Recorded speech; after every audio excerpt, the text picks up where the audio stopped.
He was the third generation. His grandfather died broke. His father died broke. And sitting in a financial advisor's office at 41 years old, having just been told that his retirement account contained less than $1,000, he was staring at the very real possibility that he would die broke too. Not because of bad luck, not because of a broken system, not because opportunity had never, because of something nobody in his family had ever named. Something that had moved silently through 3 generations like an invisible inheritance. More reliable than money, more destructive than any single financial mistake. A loop. And the terrifying thing about this particular loop is not how rare it is how common it is. It is how many people are inside it right now, this moment, completely unaware that the walls surrounding them are not made of circumstance. They are made of something far more personal and far more correctable than that. The question is whether you can see the walls before you spend another decade walking into them. His grandfather was a hardworking man. Let that be clear from the beginning. Not a failure by character. Not irresponsible by nature. He worked physical labor for 40 years, gave genuinely to his family, operated by a moral code that commanded real respect. He simply operated by one financial belief, inherited from his own father, that functioned like a slow leak in everything he ever tried to build. That belief was this: money that stays in your hands too long gets taken. Not a philosophy he chose, a conclusion drawn from watching accumulated savings disappear in medical emergencies, in economic downturns, in the ordinary disasters that visit families without resources and leave lasting marks. The lesson his environment taught him was consistent and convincing. Don't hold money. Spend it, use it, move it, because something is coming for it anyway. His son absorbed that belief before he could evaluate it. His son's son absorbed it before he could evaluate it. And none of them ever sat in a room where someone named what was happening. Where someone said clearly, what you are treating as wisdom is actually a wound. And wounds, when they go unexamined, get passed down. Here is the behavioral science beneath this, that most financial channels will never explain, because most financial channels are focused on instruments rather than on the human beings holding them. There is a concept called intergenerational financial trauma. It is not a soft concept. It is documented, researched, and observable in measurable patterns across family systems. When a generation experiences sustained financial scarcity, real scarcity, the kind that creates genuine threat, genuine shame, genuine helplessness, the psychological adaptations that form in response to that scarcity do not automatically dissolve when circumstances improve. They calcify into beliefs. The beliefs shape behavior. The behavior produces outcomes. The outcomes confirm the beliefs. And the beliefs get transmitted, not through deliberate instruction, but through atmosphere, through what is said around the dinner, through what emotions accompany money conversations, through what the adults in the room do when financial stress arrives. The loop does not require poverty to continue. It only requires the belief system that poverty produced. And belief systems, unlike bank balances, transfer across generations with extraordinary fidelity. If this is landing somewhere specific for you, go to the comments right now and write the first money lesson you ever received from your parents. Not the lesson they intended, the one you actually absorbed. That single comment will tell you more about your current financial behavior than a year of budgeting. Back to him. By the time he was an adult, the belief that money cannot be held, that accumulation is temporary, that anything saved will be lost, was not a belief at all. It was reality. It was the water he swam in. And like water, it was invisible. So when income arrived, it moved. When savings accumulated, they found a purpose before they could become something larger.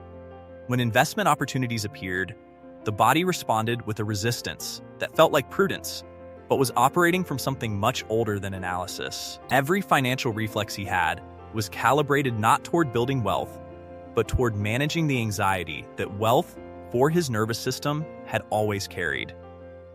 Because here's the layer that breaks open this entire conversation. Wealth is not neutral, not psychologically, not for everyone. For someone raised in an environment where having money was consistently followed by losing money, accumulation does not feel like security. It feels like exposure, like standing somewhere high with nothing to hold on to. The more you have, the more there is to lose. And the nervous system, which is older and faster than conscious thought, responds to that exposure the way it was trained to respond, by eliminating it. This is not self-sabotage in the dramatic sense. It is self-regulation. The brain is doing exactly what it learned to do, managing a perceived threat. The fact that the threat is no longer real, that the environment has changed, that the original conditions that produced the belief no longer exist, none of that is available to a nervous system operating from a 20-year-old program. The program runs. The behavior follows. The loop continues. And the most insidious part is that the loop confirms itself. When money keeps disappearing, regardless of how much arrives, the original belief is validated over and over again. Money that stays in your hands too long gets taken. Look at the evidence. It keeps happening. The belief must be true, which is why examining the belief never occurs. Why would you examine a belief that the evidence keeps confirming? This is what behavioral economists call a self-sealing belief system. The belief shapes behavior. The behavior produces outcomes. The outcomes confirm the belief. The confirmation strengthens the belief. And the whole structure becomes impervious to outside information, because every new data point gets filtered through a framework designed to validate what it already concludes. You cannot break a self-sealing belief with information. Not with better budgeting information. Not with investment strategies. Not even with the most technically correct financial advice available. The information enters at the conscious level. The belief operates at a level below consciousness. And the deeper level wins. Every time. Pause here and honestly ask yourself this. Is there a number in your head, a specific income level or savings amount, beyond which some part of you quietly does not believe you are supposed to go? Not because you have analyzed it. Not because the evidence supports it. Just a ceiling that feels, somehow, like the appropriate limit for someone like you? If that question finds something real, go to the comments and write, "I found the ceiling." Because what you just identified is not a financial problem. It is the exact location where the loop lives. So what actually breaks it? Not discipline. Discipline applied to an unexamined belief system is like mopping the floor while the pipe is still leaking. The behavior changes temporarily. The belief remains. The leak continues. The floor gets wet again. Not motivation. Motivation is a feeling, and feelings change. A belief that has been operating for decades does not dissolve because you watched a powerful video on a Sunday afternoon and felt, briefly, that things were going to be different this time. What breaks it is something more uncomfortable and more specific. It is the act of making the invisible visible, of identifying, in precise and personal terms, the exact belief that is driving the behavior. Not a general description of poverty mindset. Not a broad acknowledgement that your childhood was difficult. The specific sentence, the specific conclusion, the specific operating instruction that your nervous system received and has been executing faithfully ever since. For his grandfather, money that stays in your hands too long gets taken. For his father, the belief had evolved slightly but kept the same architecture. Our family is not the kind that holds wealth. For him, it had become something even more subtle, more insidious. Wanting more than enough is a form of greed that invites punishment.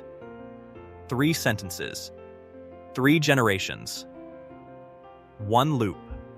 Dressed differently each time, producing identical outcomes with eerie consistency. When he finally found his sentence, when a therapist who specialized in financial behavior helped him excavate it and hold it up in plain light, the first thing he felt was not relief. It was grief. The particular grief of seeing clearly, for the first time, how much of your life has been organized around a story you never chose. How many decisions that felt like yours were actually the decisions of a belief formed before you had the cognitive development to examine it. That grief is real.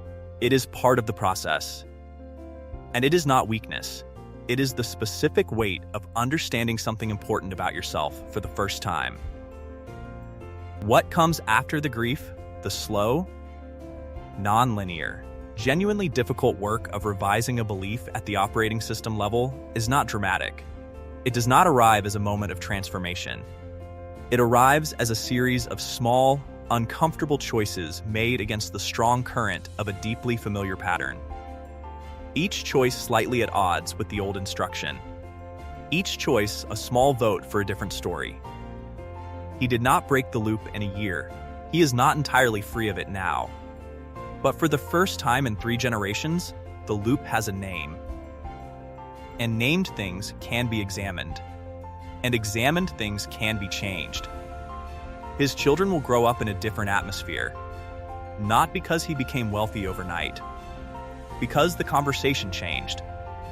Because money stopped being the subject no one addressed directly. Because the beliefs that were handed to him unconsciously, he is handing to them consciously, revised, examined, chosen. That is what breaking the loop actually looks like. Not a number in a bank account. A conversation that didn't happen in the previous generation. An inheritance of a different kind. So here's the question that matters more than any strategy, any framework, any financial tool you will encounter. What is the one sentence your family taught you about money? And is it a belief you would choose today if you were choosing it for the first time? Go to the comments and write it out, because the answer you find there is the beginning of something none of your ancestors had the information to start.